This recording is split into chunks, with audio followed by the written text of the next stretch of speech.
All right, back one more time. August 13th. It's about 7:57. It's a little later than I normally go.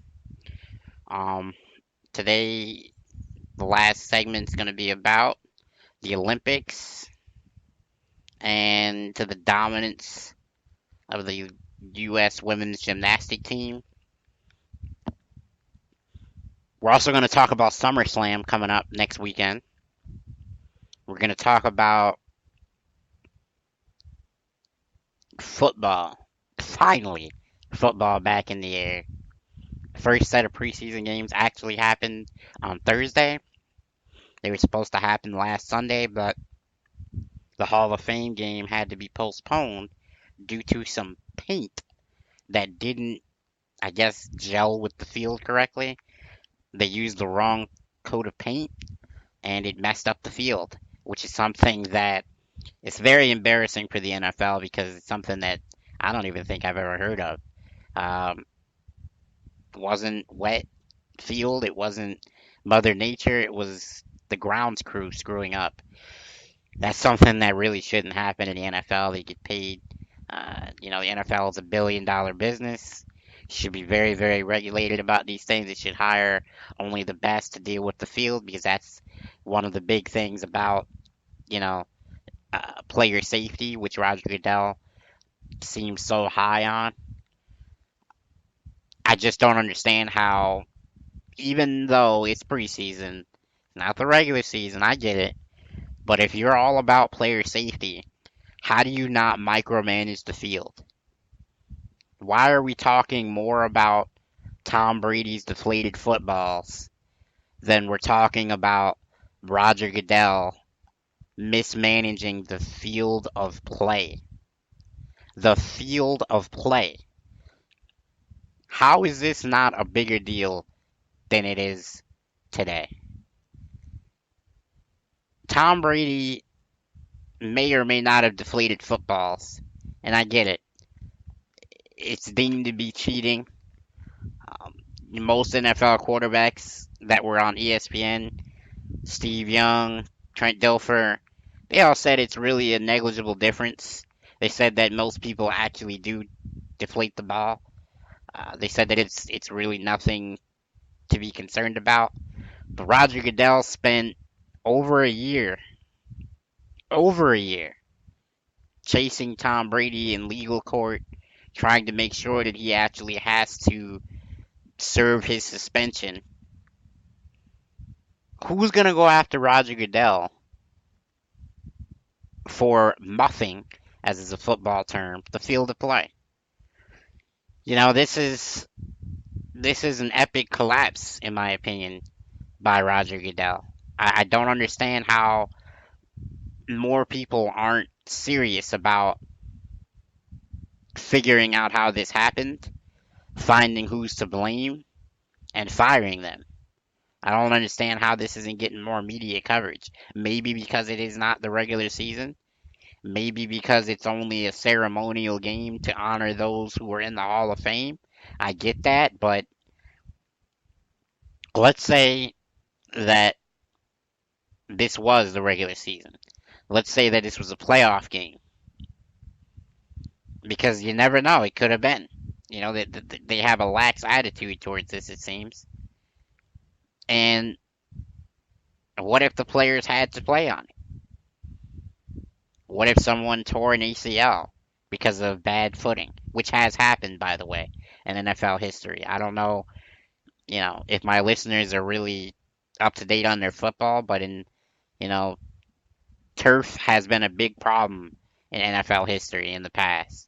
There's been a lot of guys who blew out knees because of bad turf, bad footing, torn Achilles tendons because they couldn't pivot or plant correctly. Why isn't this a big deal? Why isn't this section of player safety being micromanaged like the way that a player tackles someone is being micromanaged? I'm 29 years old and I grew up when football could celebrate hard hits. I grew up when football was about being the toughest guy as well as being the smartest guy and the fastest guy. I don't believe that toughness is as big an attribute as it used to be in the NFL, and that's a shame, in my opinion. The fun part about football being back, though, is that football is in LA again. The LA Rams, who featured Todd Gurley III, Jeff Goff, Tavon Austin, Robert Quinn, Aaron Donald. Man, they got a lot of great players on that team. Can they actually do something? Can they make LA proud? That's neither that's nothing for me to say. I got to see more of the team. I got to see Todd Gurley in a full NFL schedule. I got to see what he can do. I got to see how quickly they can develop Jeff Goff. But I think as far as the market is concerned, LA is a beautiful market for the NFL. California is a very, very large state. Right now, the Oakland Raiders, the San Diego Chargers, San Francisco 49ers are all in New York. Or excuse me, in LA or California. But LA in particular doesn't have a team until now. And I think that that market, where the LA Lakers, LA Clippers have taken strong suit in the NBA, is really something that the NFL is going to take very, very serious and very, they're going to do everything they can to make sure that the fans' experience there is top notch.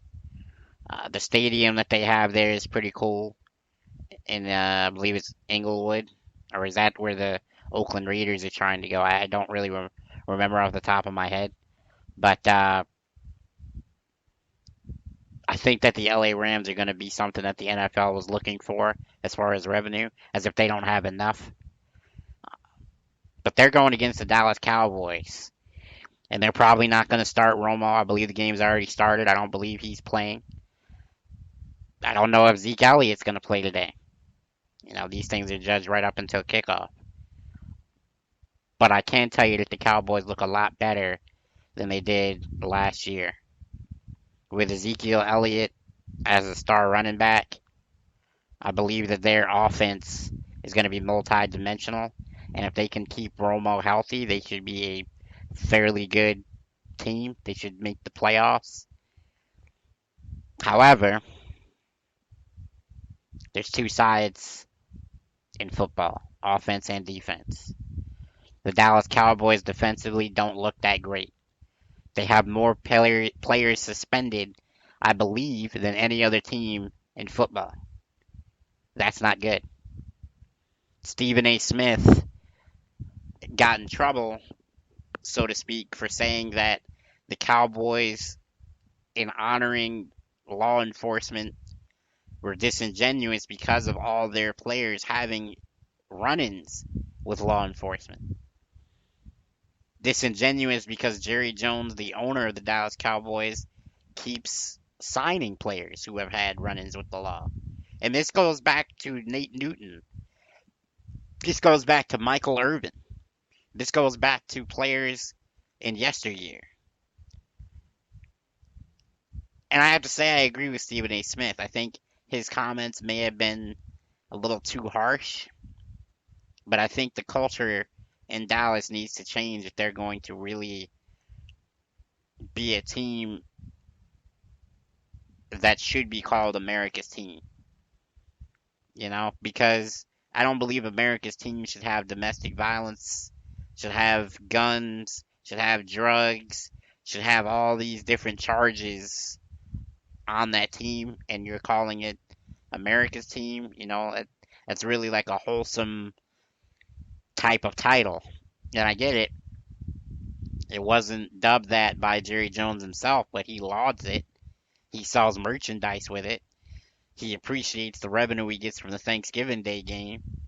He does all these things to promote that image, but he does nothing to promote it in the front office. I think that guys should be given a second chance in the NFL, but to have all of them on one team, that's a bit much. Another thing I want to talk about in the last segment here is the rest of what happened in Rio. I talked about Michael Phelps in another episode. If you're following on YouTube, I call them episodes because they'll be posted, after each other chronologically. But the women's gymnastics team did something that was unprecedented. They dominated in a way that hasn't been seen before. 8.5 points was their victory for a gold medal in the team all around. That was amazing. Um, Simone Biles, Gabby Douglas, tremendous gymnasts, to name just a few of the great women who represented America. They're all great athletes. I can't say enough about how America should celebrate them. Allie, I believe her name is Allie Reichman, or I'm not great with the pronunciation of her name, but she's also a great gymnast. She had to go through trials and tribulations to get there, like they all did, I'm sure. But I'm familiar with her story because it was talked about on NBC, where she didn't make it and then she did, and it was very, it was a story about overcoming things, and that was great. Katie Ledecky, amazing swimmer, amazing. She's setting world records left and right. She's breaking her own world records from last year, which is, excuse me, from last games, which happen every 4 years. And it's just amazing how dominant she actually is, because I believe she beat, in the 800-meter freestyle, she beat the opposition by 80 feet. 80 feet. That is astounding. That's amazing. 80 feet.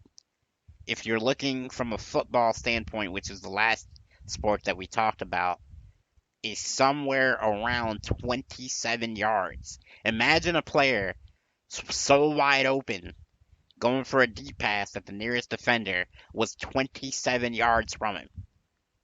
That's incredible. It really is. Katie Ledecky, salute to you.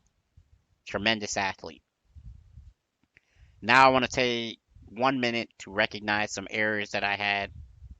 I want to recognize the fact that last time I did podcast, I called Donald Trump's wife Ivanka. Her name is actually Melania Trump. So if you were listening to me and you figured that out, whoops, I'm human too. I'll make mistakes. This is the last episode for tonight. Thank you all for listening if you listened.